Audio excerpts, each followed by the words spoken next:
Select the truck top lifter in the main menu. This is the main control screen. Lower the cables a short distance, run them through the pulleys, and attach the cables to the carabiners. The cables should go straight down from the My Lifters, around the pulleys, and straight back up to the carabiners without twisting. If your smart track runs perpendicular to your truck, as shown here, you'll need to use the included 90-degree brackets on the end of the pulleys. Back your truck into position. Try to get as close to your original position as possible, so that the pulleys are directly over your lifting brackets. Refer to your truck top owner's manual, and disconnect your top from your truck.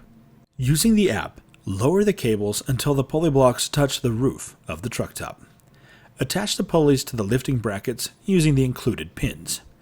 Your pulleys should be in line with the My Lifters and carabiners with no twists in the cables.